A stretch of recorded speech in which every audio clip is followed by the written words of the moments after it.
You're listening to The Corbett Report. CorbettReport.com. A report investigating more than 50 years of allegations against Jimmy Savile has detailed 34 crimes of rape and 126 indecent acts. The youngest victim, a boy of just 8. The NSPCC, who produced the report together with the police, is calling Savile one of the most prolific sex offenders it has ever come across. He targeted his victims mostly in the 1960s and 70s, at the BBC, at schools, hospitals, even a hospice. But the sexual abuse also took place as recently as 4 years ago.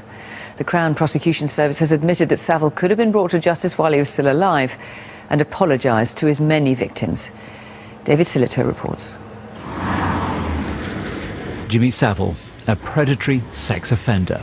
His first recorded assault, 1955. The last, 2009. Today's police report is the clearest picture yet of Savile's crimes. The numbers are bewildering. 450 people have come forward.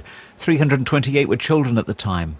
214 crimes have been reported, 34 rapes. The youngest victim was 8. And on it goes. Hundreds must have known something. When I went to the BBC as an executive in the late 80s, about 1987, I was aware of the rumours about Jimmy Savile. I was also aware of rumours about other people. There was a culture, and it was a generational thing. In areas of light entertainment, behaviour was tolerated.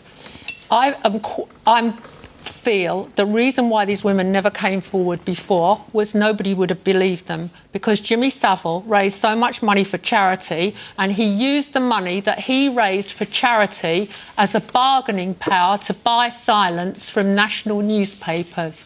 And if ever there was a time when someone might have blown the whistle on him, he would threaten those newspapers and those reporters that charity money would not go to those hospitals. As the Jimmy Savile sexual abuse allegations continue to rise, questions are being asked if he was part of a much wider and select paedophile network of high-profile individuals who may have assisted Savile, helped organise abuse, cover it up, or taken part in the assaults themselves. The outspoken West Bromwich East MP Tom Watson spoke out at Prime Minister's Question Time to a shocked House with a name who has been implicated with Savile. He said the name was believed to be a senior aide who is still living, with links to a former Prime Minister and to a man who imported child pornography into Britain from abroad. Welcome, ladies and gentlemen. Welcome back to the Corbett Report podcast. I'm your host, James Corbett of CorbettReport.com, podcasting to you from the sunny climes of Western Japan here on the 13th day of April, 2015. This is episode 304 of the Corbett Report, Political Pedophilia. What we've just been watching is a series of clips concerning the case of Jimmy Savile, the BBC fixture who for decades presented Top of the Pops as well as the popular children's program Jim'll Fix It, and who, until the time of his death, was almost universally lauded in the media as a tireless campaigner for children's charities and an all-around wonderful man. Until, that is, he died, and the first cracks started to form in that facade as a few journalistic toes were dipped into the water of the cesspool of corruption that was Jimmy Savile's life. A man who for half a century serially abused, raped, sexually preyed upon children as young as 8 years old, and even, according to some allegations, engaged in necrophilia. And the Jimmy Savile case is particularly instructive regarding the topic of political pedophilia that we're going to be documenting on today's podcast, because it really does encapsulate this phenomenon in a nutshell. Here we have this man who, as we now know, was widely known amongst media and political circles to be a pedophile, to be a sexual predator, a rapist, a serial abuser of children, and yet that open secret was kept from the public and was never shone, there's no spotlight was ever shone on it during his lifetime, or at least there were a few people who tentatively asked a few questions in an interview here or there, but it never amounted to anything. And suddenly when he died, the floodgates were opened.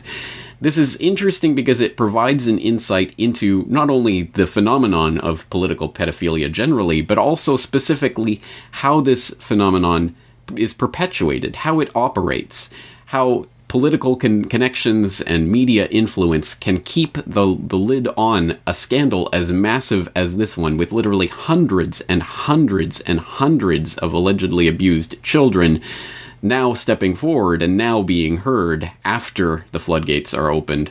It does provide that, as I say, that window of understanding as to how such a phenomenon can occur. And it is now still continuing to be documented in that media that so signally abdicated its most basic duty to serve the public interest in those decades, when those same reporters who are now reporting on this phenomenon knew that it was taking place. So, just to document just that piece of what I'm talking about, let's just turn to a couple of pieces of the puzzle that help to explain how Jimmy Savile did manage to perpetuate his regime of abuse for so many decades. And we can see it from the likes of his, not only, of course, wealthy and powerful entertainment friends, or his employers and handlers in the BBC and the media generally, but also his political connections and his connections that go all the way up to royalty. For example, we have this from the Telegraph on the 4th of October 2012. Sir Jimmy Savile, Prince Charles's love for Savile's ladies. The Prince of Wales sent Sir Jimmy Savile a Christmas card in which he asked him to give my love to your ladies in Scotland. Which reads, in light of ITV's damning documentary about Sir Jimmy Savile's sexual abuse of girls, the Prince of Wales may regret the closeness of their friendship. On one Christmas card that Prince Charles sent to the television presenter who, as we now know, was interviewed by police in 2007, he wrote, Jimmy, with affectionate greetings from Charles, give my love to your ladies in Scotland. We also have this just coming out just 2 months ago, again from the Telegraph, 3rd of February 2015, Charles biography, 8 most interesting disclosures about Prince of Wales. Prince Charles trusted Jimmy Savile on everything from marriage guidance to checking speeches, among biographer Catherine Meyer's claims.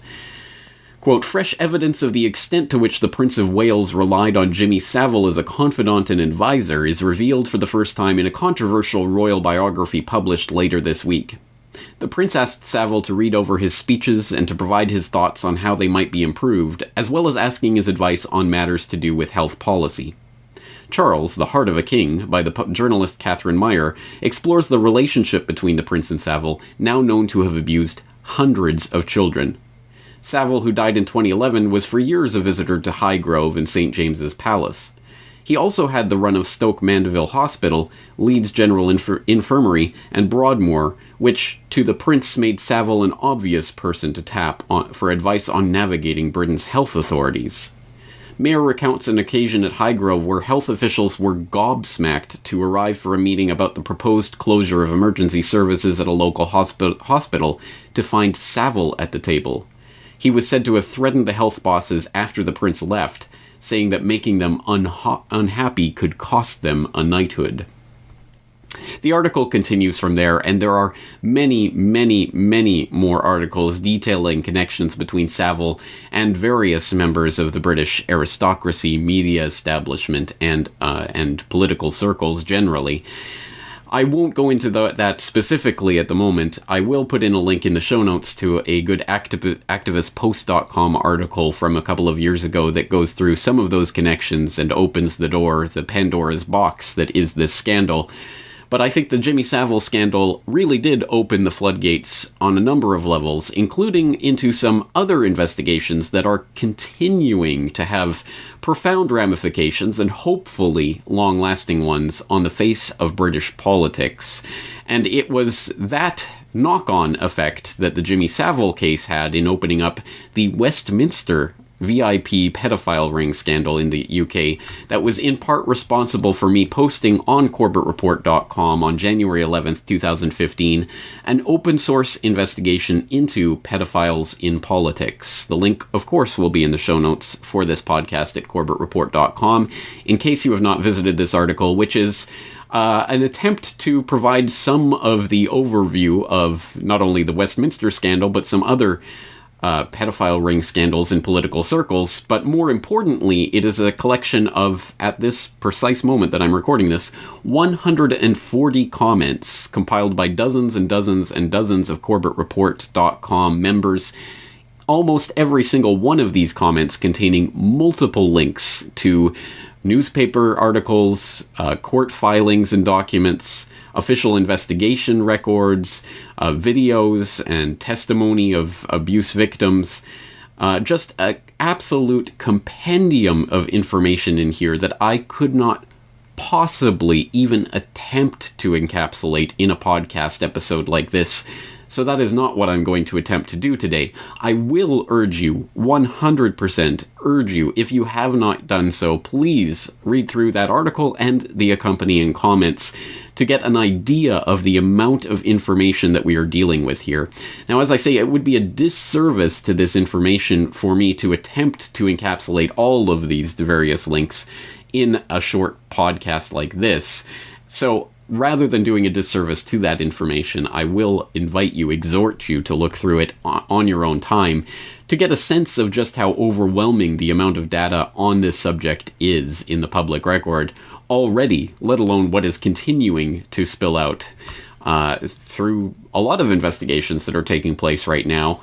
In this brief moment of opportunity where we perhaps can actually expose some of these scandals that have been building for decades. And, well, let's see if we can push these scandals to their breaking point and actually help to make sure that there are profound transformations that take place as a result of these exposures.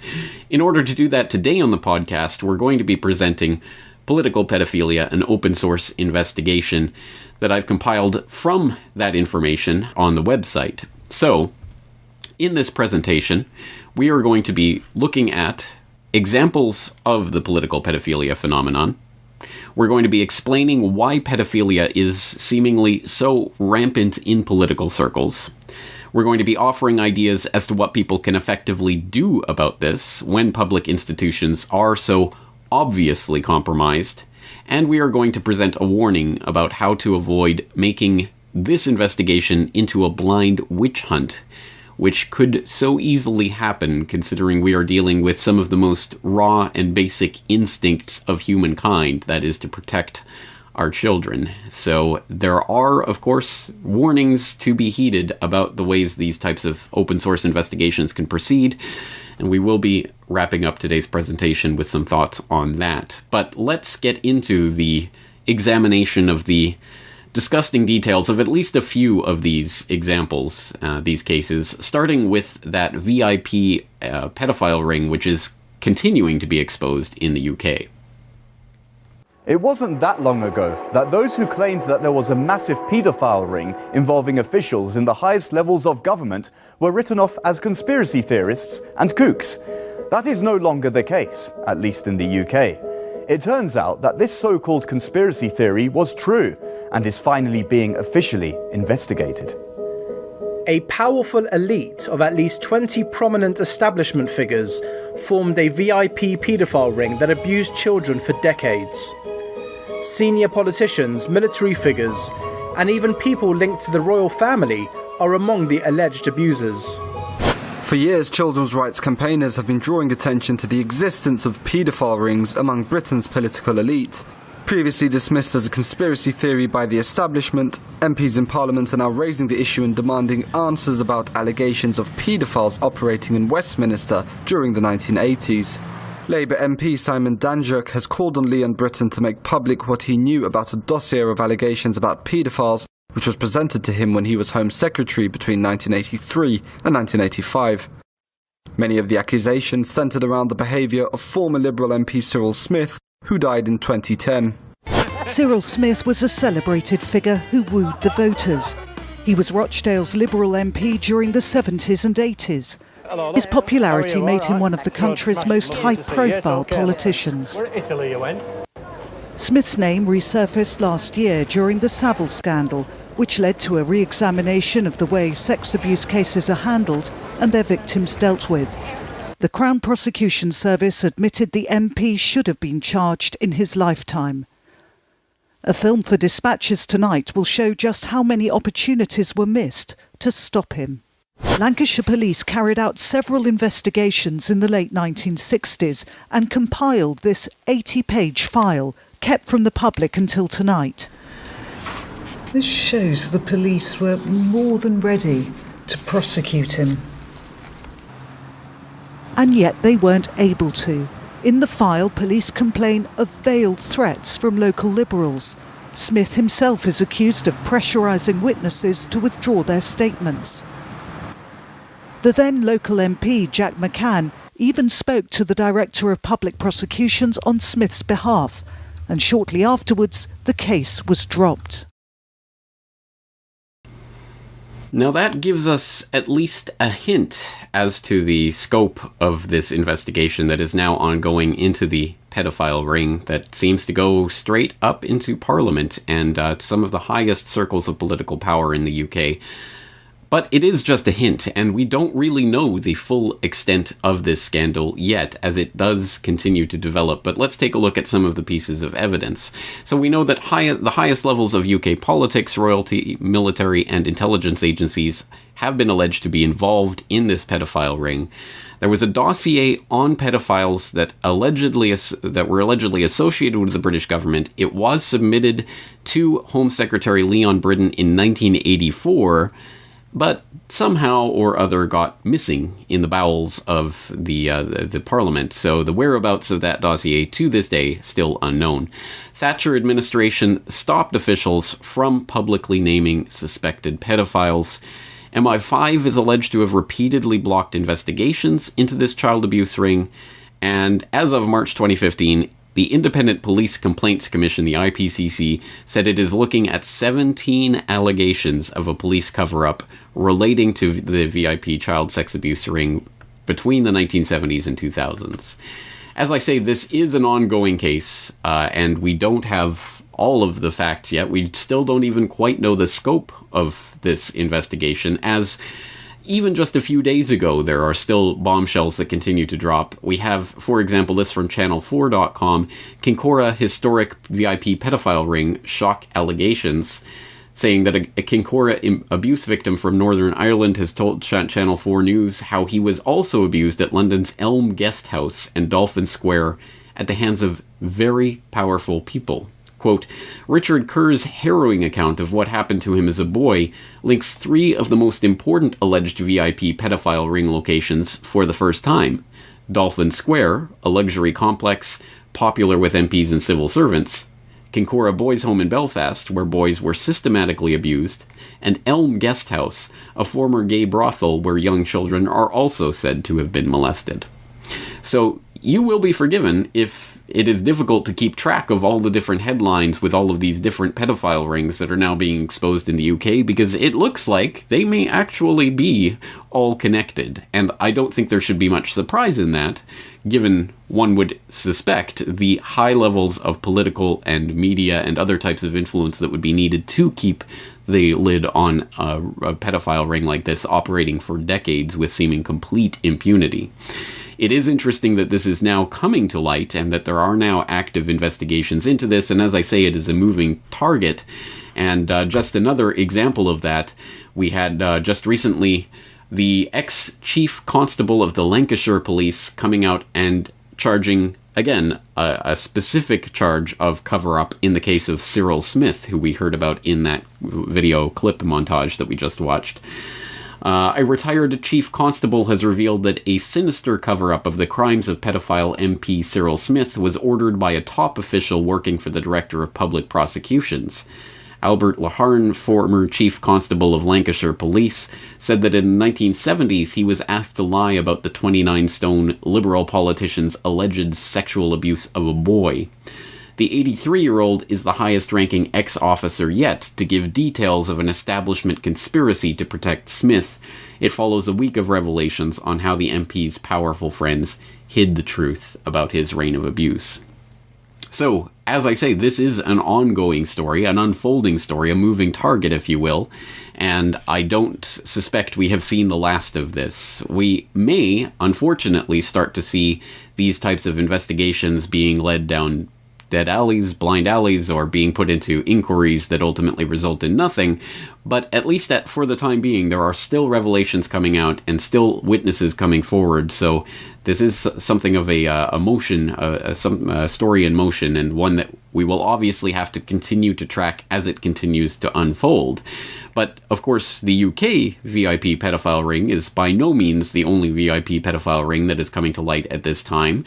There is another one that is making headlines, and deservedly so, relating to a former high-rolling financier, jet-setting globetrotter named Jeffrey Epstein. What has been the biggest scandal in the UK since World War II has now come to the US, and it may involve former President Bill Clinton. The story surrounds this man, billionaire Jeffrey Epstein, who served time in 2008 for soliciting prostitution. That charge came as part of a plea deal. It all began in 2005 when Epstein was investigated after a woman reported that he paid her 14-year-old daughter $300 for sex.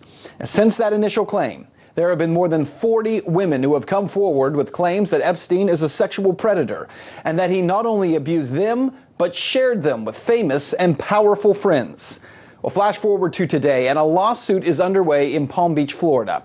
In that lawsuit, multiple mentions of former President Bill Clinton, who reportedly took multiple trips to Epstein's private island. You see it here. It's called Little St. James. It all happened between 2002 and 2005. Now, according to testimony in the lawsuit, at least one woman on that compound was there unwillingly. She is referred to as Jane Doe 102. She was forced to live as one of Epstein's underage sex slaves for years and was forced to have sex with politicians, businessmen, royalty, people working in academics, etc. Now, to be clear, in 2008, when the plea deal happened, Clinton cut off ties to Epstein, but maybe not. According to the UK Daily Mail, the lawsuit claims that Clinton was friends with an unnamed woman who kept images of naked underage children on her computer. So what did Bill Clinton know? What was he a part of?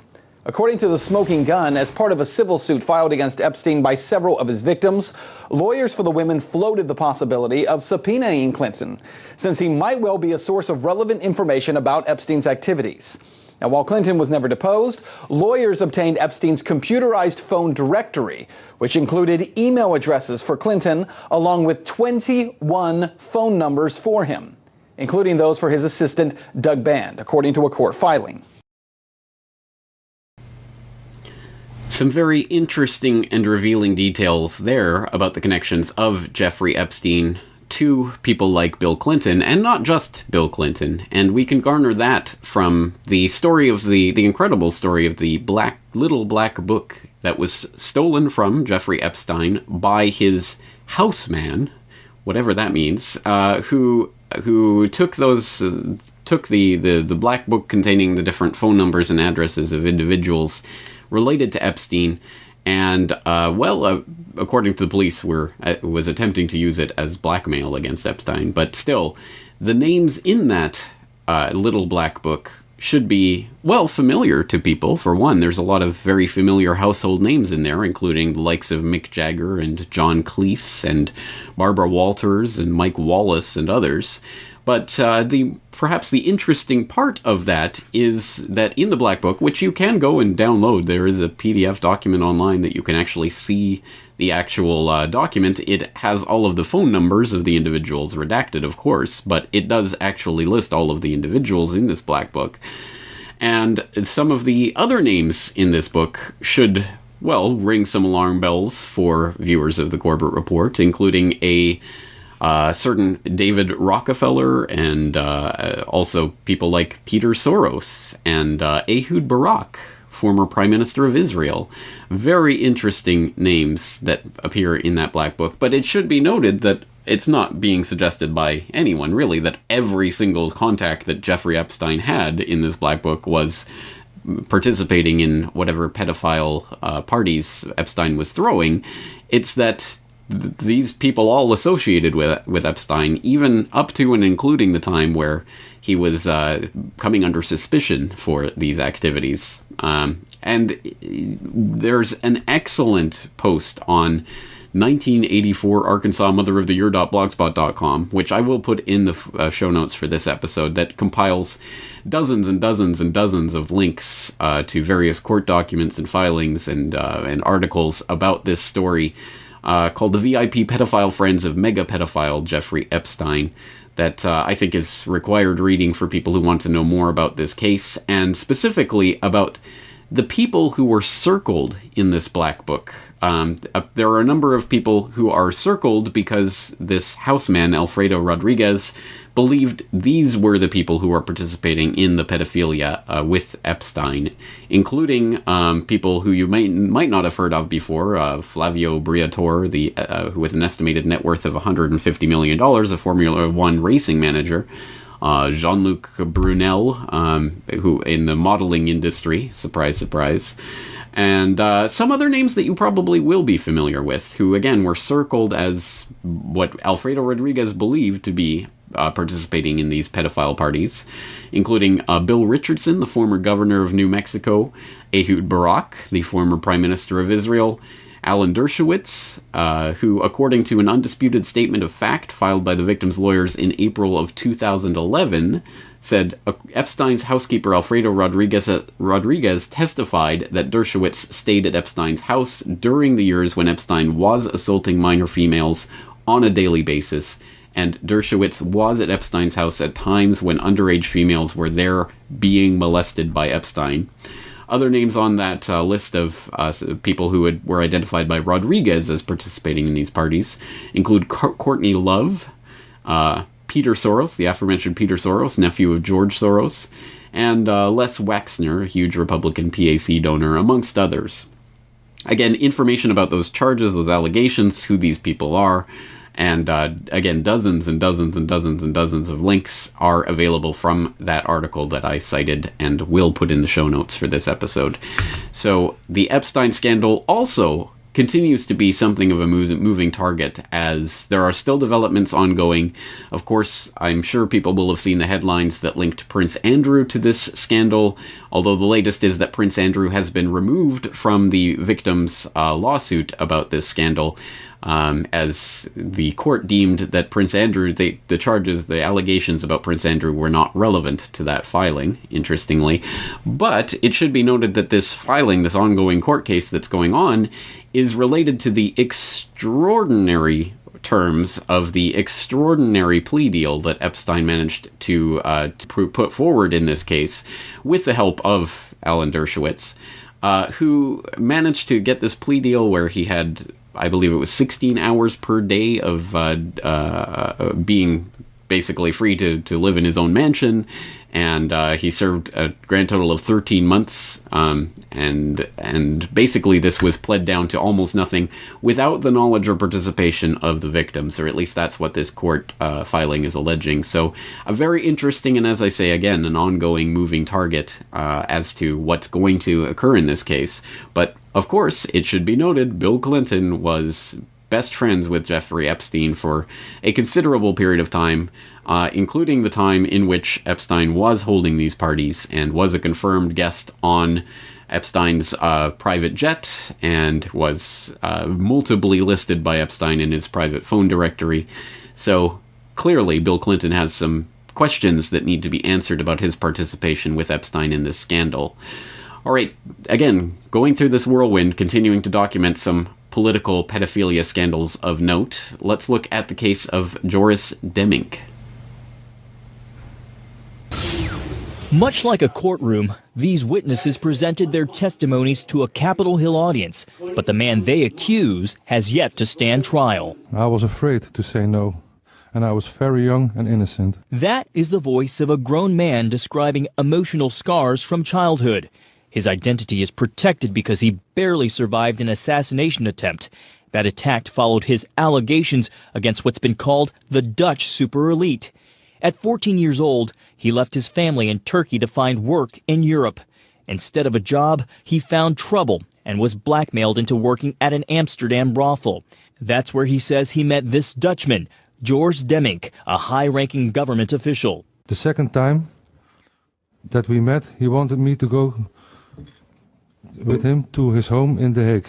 He claims he was forced to have sex with Demink, who now heads the Dutch Ministry of Security and Justice, a position the victim's lawyer says keeps him from being prosecuted. We can have nice laws in the Netherlands, but what when high elite people abuse children and they are not prosecuted? Why do you have your laws? The Dutch government acknowledged investigating several complaints against Demink, both in the Netherlands and Turkey, dating back to the 1990s. And its official finding? The outcome of these investigations has always been that the rumors and allegations are utterly baseless. When I first met Demink, he asked me for my age, and I said to him I was 15 years old. Joris Demink asked me to have anal sex, and he really wanted to force me to do that. He was sent by Professor van Roon to a car with a chauffeur and a man in it named Joris. That this man, and of which later said I recognize him as being Mr. Demink. While the private driver was driving, he wanted to have oral sex. Demink never came out of the car. He always stayed in the car because he don't want to be seen in those places. He was a very high level person, and that was the reason he didn't want to go into these bars where all these young boys worked and where all these pedophiles came together. The second time I was with Demink, it was also in his car, and then he wanted to drive to The Hague, to this house, to have anal sex with me. Another chilling case, this time from the Netherlands. So just to recap some of the details of this case, there was an investigation that was launched into an alleged pedophile network in Amsterdam in the 1990s, a police investigation called the Rolodex Affair that was shut down shortly afterwards, which of course raised accusations of cover-up, as it should. Then in November of 2002, Joris Demink was appointed as Secretary General of the Justice Ministry in the Netherlands. There were 3 separate rape and sexual misconduct charges filed against Demink in 2008 and 2010 by 2 boys in Turkey. But a criminal investigation never took place. Demink's travel movements during the time in question have never been made public, and the Turkish charges were later dismissed. Now, the Demink affair is a fascinating one because it leads into the heart of the story that we've talked about on this program before. For example, in the presentation that I gave in the Netherlands on Gladio B, you might remember that one of the people mentioned in that presentation was Hussein Bijbesen, and he figures in Demink's story as well.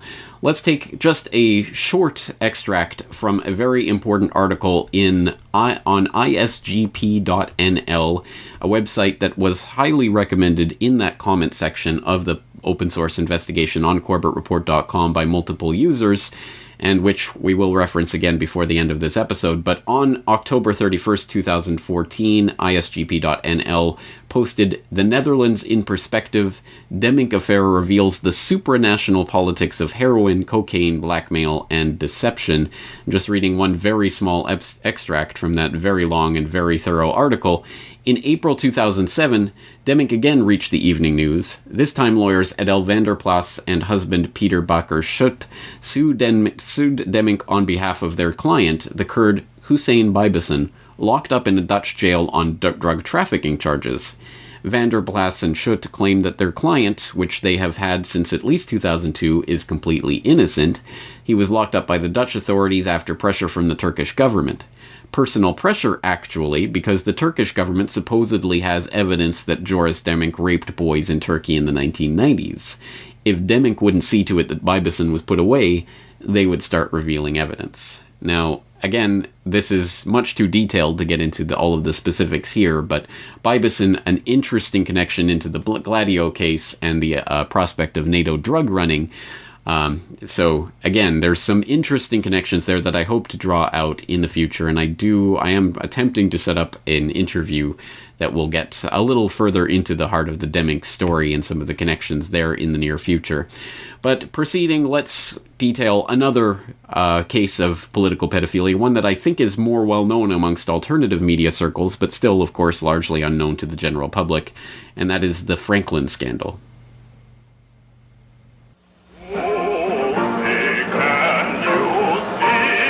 A Republican from the Midwest, Lawrence E. King, is serving a 15-year prison sentence for a multi-million-dollar fraud. But financial crime is only half the story. This is the true story of Lawrence King. It is the story of an evil at the heart of America, of a cover-up at the highest level.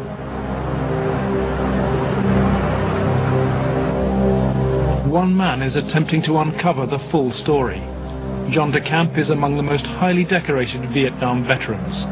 A former Republican state senator in Lincoln, Nebraska, he is now a lawyer fighting the legacy of Lawrence King's evil network. It's a web of intrigue that starts in our Holy of Holies, Boys Town, Nebraska, one of the most respected institutions in the United States, and spreads out like a spider web to Washington, D.C., right up to the steps of the nation's capital, the steps of the White House, involves some of the most respected and powerful and richest businessmen in this United States of America. And the centerpiece of the entire web is the use of children for sex and drug dealing and drug couriers, the compromising of politicians, the compromising of businessmen, but worst of all, the corruption of key institutions of government that have the duty and responsibility to make sure these things never happen. Some of the parties, when they started off, were straight political type parties with no sex. So you were in the White House then? Yes. How did you gain access? Well, I came down with Larry King. What time of night? It was usually around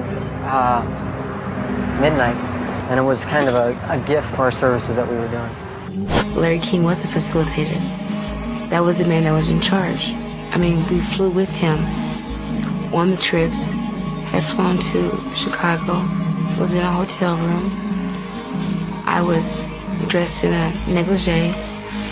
There were, I believe, prominent men, a lot of young boys at this hotel performing certain things sexually with other men, and men ejaculated or masturbated in front of me. Again, that's just a short clip showing some of the accusations relating to the scandal, the Franklin cover-up, the also known as the Boys Town scandal. Absolutely incredible, some of the information that has been released about this. Just going over some of the details, the scandal actually originated with the collapse of the Franklin Community Credit Union in Omaha, which was directed by Larry King. No, not that Larry King. Lawrence E. King, who was a rising star in the Republican Party at the time. In the 1980s, the Nebraska Senate opened an inquiry into where the money had gone with this FCCU scandal. And by 1988, it instead found itself questioning young adults and teenagers who said that they had been child prostitutes in service of powerful business moguls and politicians. We saw some clips from the Conspiracy of Silence documentary, a documentary that was filmed but never aired due to pressure from the network, which exposed a network of high-level religious leaders and politicians who flew children around the country to participate in sex parties, some of which were allegedly hosted by King. And in 1982, Paul Bonacci, one of the victims, claims that he and others were flown to Bohemian Grove to participate in orgies and other acts of child abuse. In July 1990, then Chief Investigator Gary Caradori and his son were killed in a mysterious plane crash, and in 1999, John DeCamp represented Bonacci in a lawsuit filed against Lawrence E. King.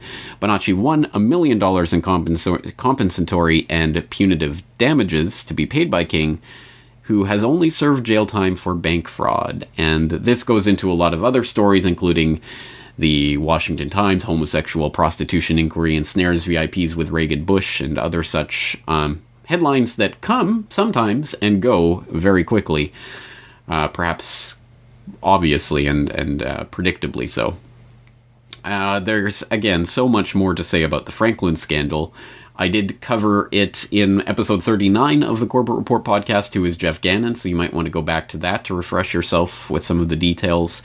And again, there's more information in the comment section of that open source investigation on CorbettReport.com, as well as plenty more links to all sorts of different stories from around the world. Suffice it to say, this is not an isolated phenomenon. This is not something that we are looking with one particular child abuse ring in one particular country.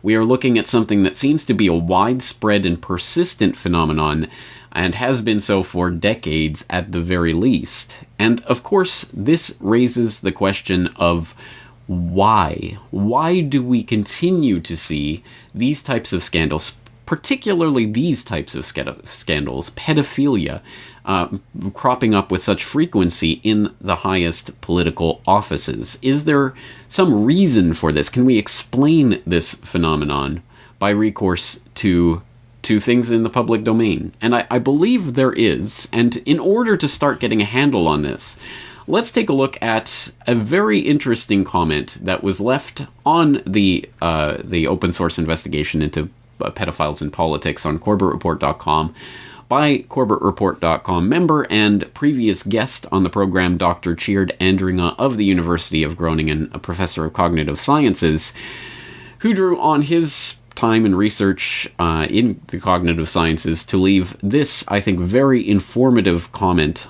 on this open source investigation. He entitled that "Maintaining a Kakistocracy," and he wrote, "One of the reasons for the intimate association of the power elite with child abuse is that they might use it to maintain their somewhat hidden kakistocracy. Kakistocracy is government by the worst and most evil people, a highly capable brand of psychopath, if you like. Psychopathy is only mildly hereditary, so an elite psychopath cannot guarantee that sons or daughters will be just as psychopathic. I expect this entails that they need a steady resupply of ruthless and power-hungry individuals who understand the world deeply and pervasively and, as such, are highly capable. Normally deep and pervasive understanding leads to wisdom and a sense of responsibility, humility even. But that is precisely not what the kakistocracy needs. It needs the same depth and pervasiveness of understanding, but in combination with utter ruthlessness and the capacity to appear respectable. Enter child abuse. By abusing children, you give them an attachment disorder by violating or destroying the deep sense of security that is the basis for an open attitude toward learning and discovering. With this trust violated, the child's world changes from a world of opportunities to a world of potential and actual threats. And often they will search and serve those who can protect them from these threats, and in doing so, giving their autonomy away for life. And they might even carry it over to their children, stultifying their growth towards autonomy. Aristocrats and priests must have discovered a long time ago that abused children lead to useful adult servants, slaves actually. And while this is despicable to people with a normal moral development, it is a positive thing for psychopaths who see other people as tools anyway. Yet this does not solve the problem of keeping the kakistocracy supplied with respectable-appearing, super high-functioning, and completely ruthless psychopaths. Only a small fraction of the population, say 1%, is psychopathic, and as such has the benefit of an absence of empathy and conscience. Psychopaths are able to exploit others as if they were tools. Yet the vast majority of them are not particularly evil. They can be ruthless, daring, and callous, but they find mostly norm-abiding ways to be psychopathic. They might be mountaineers, military, ER doctors, car or insurance salesmen, real estate brokers, or white-collar criminals. But most are definitely not the high-functioning individuals that compare with how the power elite see themselves and would accept as their peers. So how do you recruit suitable psychopaths in your midst if they do not advertise themselves as such? Enter child abuse again. If you organize events for the ambitious and capable in which they progressively can show that, notwithstanding their veneer of respectability, they are actually completely ruthless, you have the ideal recruiting grounds for the kakistocracy. Of course, blackmail plays a role, but the suitable candidates gladly let themselves become blackmailable because this gives them access to the inner sanctum of this kakistocracy. They prove themselves worthy members and loyal due to their blackmailability, and in return they receive access to power in a way they could never dream of on their own. After a while they become fully accepted, to a level that suits their capabilities, and they will help to maintain that system that gave them so many opportunities, and can end their respectability at any point in time. I think what I have sketched above is a useful framework to understand the dynamics of elite child abuse networks. It is never an incident, it is just the kakistocracy maintaining and reinvigorating itself. Business as usual. But the few moments the abuse networks become exposed provide an ideal opportunity to glimpse the kakistocracy at work and frantically protecting itself. Once again, that was a comment from Dr. Tjeerd Andringa, who I think makes a very interesting point and adds a word, I'm sure, to many of the listeners' lexicon: kakistocracy, rule by the worst, which I think is pretty indisputably what we are suffering under. And as a result of that, I think we can see how this pertains to that maintenance of the psychopathic class that so obviously does steer so much of politics, and why child abuse is such a useful thing for them to use to maintain that kakistocracy. Of course, identifying the problem is only the first half of what we are attempting to do, which is obviously solve or eradicate the problem.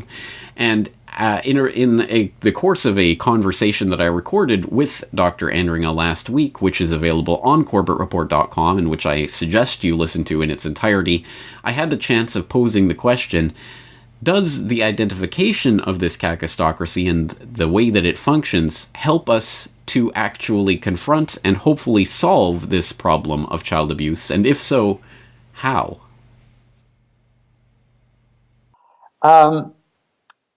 The starting point would be to compile more information from multiple perspectives, more countries, more names, more networks, and then maybe creating a number of information hubs. ISGP is one, but we need probably more that probably are already a few. So that is, I think, a really important first step. And then we need something that resembles science on this topic. Science has the advantage that it is, if it's done well, it's done so rigorous that no one can really dispute the answers. Yeah, so we should find a way to do this in a really rigorous way to make us strong. So we have to involve a number of scientists to advise us here and again. I'm a scientist, so I'd love to participate in that.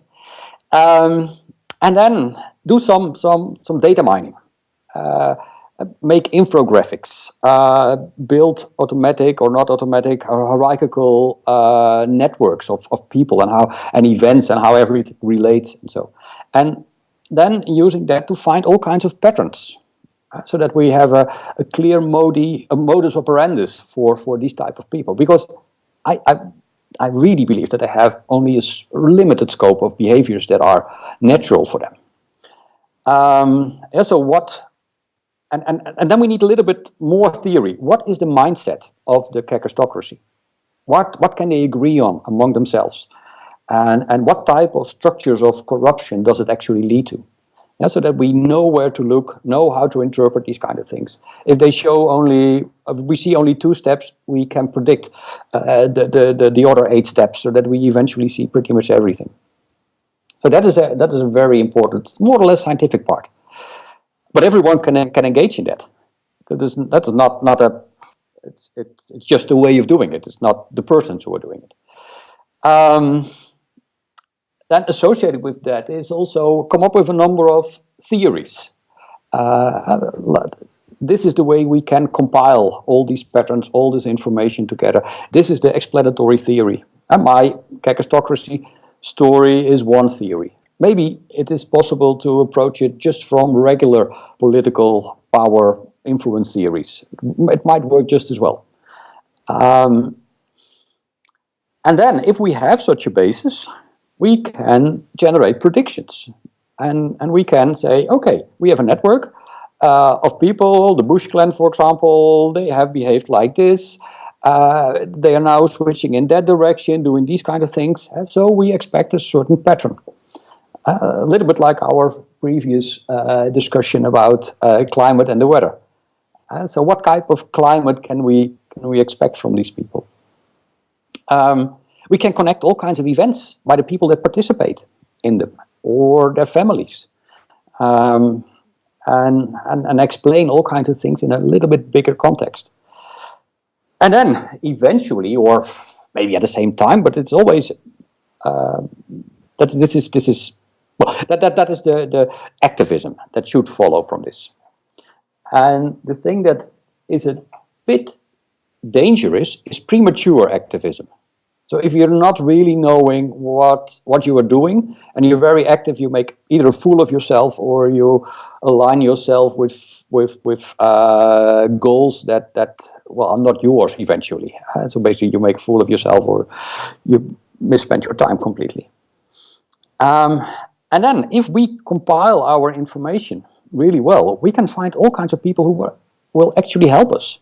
Victims, church groups, Amnesty International, Human Rights Watch. Maybe the top of them might be corrupt and not self-serving, but many of the people at the bottom, they are definitely not corrupt. And then, well, maybe simply make educational material,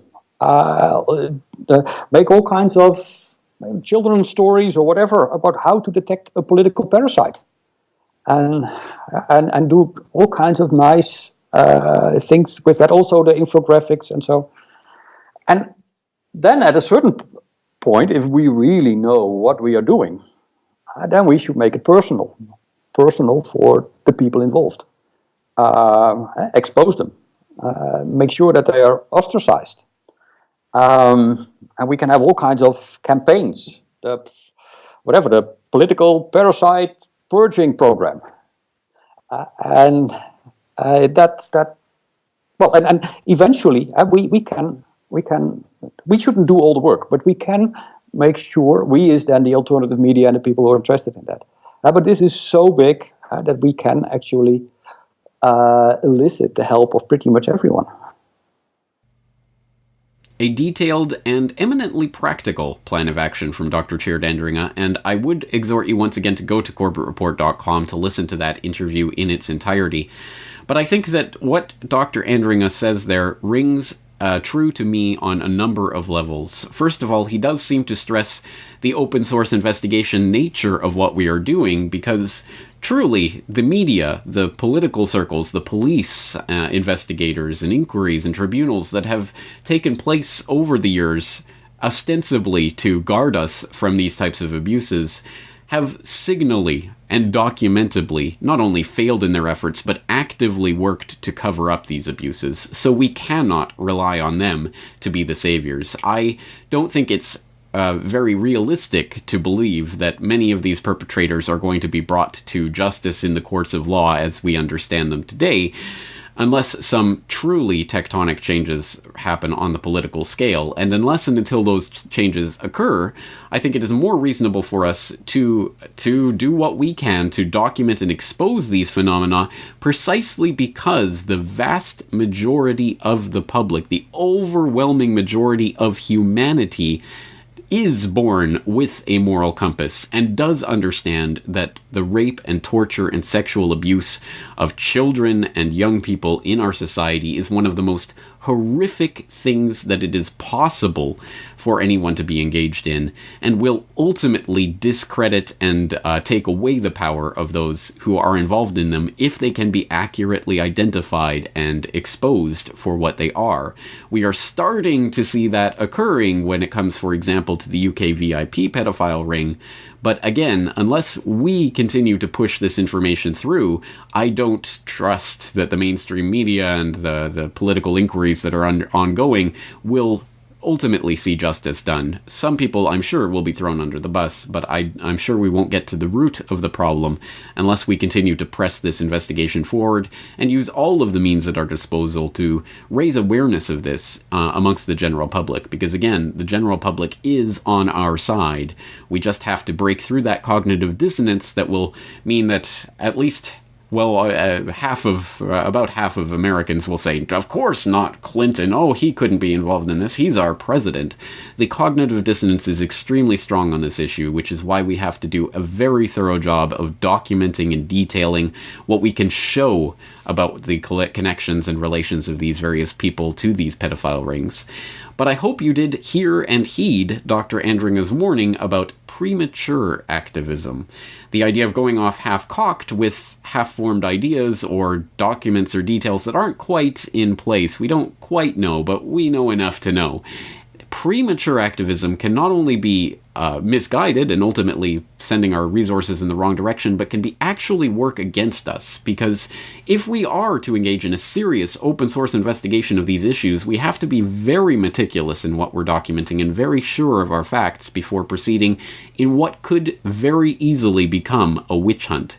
And it's not just a question of the fact that this could become a witch hunt. I think it demonstrably has become a witch hunt in the past and will likely do so again unless and until we find ways of proceeding with these investigations in manners that lead us in direction of truth, founded on evidence. Now, what am I talking about here? Well, there have been a number of these types of cases that have come up in recent years that are promoted in the alternative media, some of which have more of a factual basis, and some of which have less of a factual basis. Perhaps one that made a lot of headlines recently that people will be familiar with is the rather spectacular accusations of child abuse, which included not only child sex rings, but also literally cutting up and serving children in McDonald's, etc., in Hampstead, in the UK, which was, again, quickly and heavily promoted amongst certain alternative media websites before all the facts in the case had come out. Another example in recent years that, again, made a lot of headlines in the alt media was the case of Holly Gregg, a young woman with Down syndrome in Scotland who was allegedly abused at the hands of a pedophile ring in Scotland, including high members of the police and Freemasons and others, for decades before that came to light. And as I say, that was heavily promoted in certain sectors of the alt media. A certain online campaign trying to raise awareness of the Holly Gregg case gained momentum. But that story dropped out of sight a couple of years ago and is hardly ever heard of anymore, because there were certain facts that were investigated after years of this being promoted in the alt media. So people started to actually look at the evidential basis for these claims and started to find there were significant holes in this story. Not only that some people who were identified as being part of this pedophile ring, identified by name, don't actually exist, but some of the places that were identified as places where this abuse happened don't actually exist. Robert, there are various things online. You've said things online, you've said things to radio stations, to anyone who would listen, really. You've named this paedophile ring. You have, at the bottom of everything that you've written, you've said, all these names are known to me as a result of my extensive investigations, and I believe them to be true. So, as part of this paedophile ring, the ringleader is the sheriff. He's also involved with his sister and his sister's wife. Now, Robert, being an investigator, Truth Ninja, as he's been called, will of course have made sure that these relationships exist. The truth, Tony, is that this sheriff has no sister, therefore has no brother-in-law. Okay? So here are three of the main people in this paedophile ring, and two of them don't exist. Okay? Now, shall I move on? Yeah, just like Anne, would you like to say anything on that, or? Oh, that's not true at all. Well, these things are very easily checkable through the register of birth, deaths and marriages, and I urge Robert to maybe have a look at that. Now, next. Wrong sheriff there. Sorry, say that again there, Anne. I think you must have got the wrong sheriff. No, I don't have a wrong sheriff, Anne, I'm afraid. I don't. Now, if I can just continue. Yeah, continue. It's been said, well, firstly, the allegations were made at first in 2000, and many of the allegations were said to have, some of the abuse was said to have taken place in the sheriff's house in Aberdeen. This sheriff... That's not true. Well, I've seen some of the allegations, and it is true. Oh, that's not true, that's not what we told didn't live in Aberdeen until 2000. He didn't live in Aberdeen until 2000. Never said. He only moved there in 2000. These are the kind of things... We never said his house at all. We never mentioned his house at all. These are the kind of things that investigators investigate to see whether or not they can proceed with a story. Now, can I move on? That was never said at all. It was his house. Okay, well, I think you have said that. That allegation has been made, Anne. Holly's here. Do you want to speak to Holly and ask her? No, I don't. Anne, No, I think that'd be I didn't inappropriate. think you would. I think so. We never say it was the sheriff's house. We Can I had go no on, evidence please? at that time, so I'm afraid this is another lot of nonsense you're coming out with. Robert, you know the 7 other children that you've named? Sorry? You know the 7 other children that you've named? Yes. 2 of them weren't born at the time of these allegations. I think I think you're absolutely wrong there, Mark. Have you spoken to any of these people? I'm not making any comment Have you about spoken to any of the people that you've said are part of this paedophile ring? Have you spoken to any of the other victims that you've named? Because, These Robert, I can children tell that you are they speaking about are apoplectic all about this. adults now. Sorry? These children that you are speaking about are all Well, adults. they're not. 2 of them are 10 years old, and they're Right? not born at They the are time of the all allegation. adults.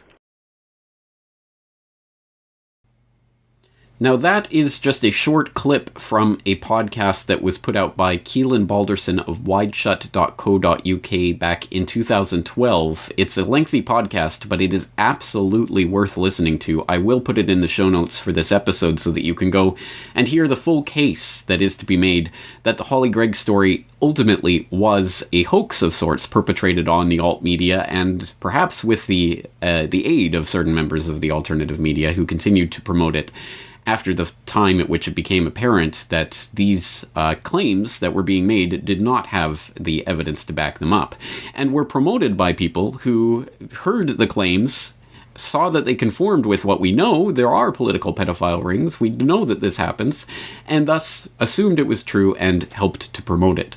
This should be a cautionary tale about that type of premature activism that we were just talking about that really can turn this open source investigation into nothing more than a witch hunt.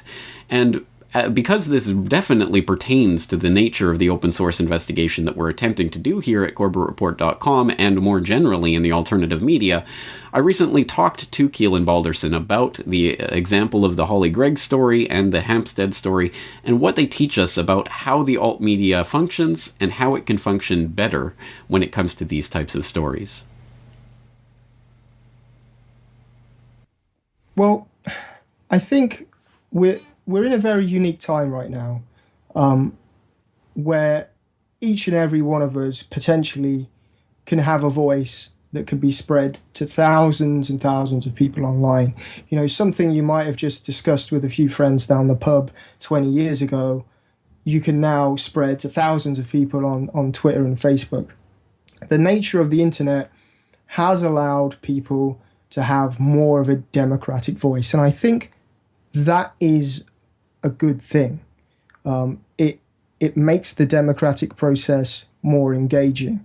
We don't have to rely on the mainstream media or the government to be the sort of purveyors of truth. If something isn't investigated right, or we think it's not being analysed in the right way or whatever, we can do something about it. We can look at it ourselves and present a different side. That's very much what the Corbett report is, and what I do at Wide Shut. We kind of try to pick up the slack where we think the mainstream media has failed. But at the same time, if we're going to replace the mainstream kind of mechanism of news or the way police investigations are done, if we're going to do sort of our own inquiries or whatever online, you kind of see it on Reddit, where people identify criminals that have not been identified through the regular channels, anonymous or whatever. They hack things and they get evidence about crimes that would normally go unnoticed. There is this mechanism. But if we're going to go down that road, and if we're going to get to the point where we're going to be in the streets protesting and putting people's names out there like vigilantes, we'd better be damn sure that we're correct with the information. We better have the evidence and a solid foundation for what we believe in. We better hold ourselves to higher standards than the mainstream, because if we want to challenge them and say, look, you're doing it wrong, I can do it right, then, you know, do it right. Else, what are we really accomplishing? And I guess my fear with cases like the Holly Gregg case or this recent allegations of a satanic cult is that people have failed doing that in a spectacular way, and they're drawing conclusions and campaigning based on nothing more than a couple of YouTube videos or something they've heard on an alternative media outlet. If we're that careless, and I say we, but if people are that careless, you might just be giving the state the perfect reason to clamp down on the internet.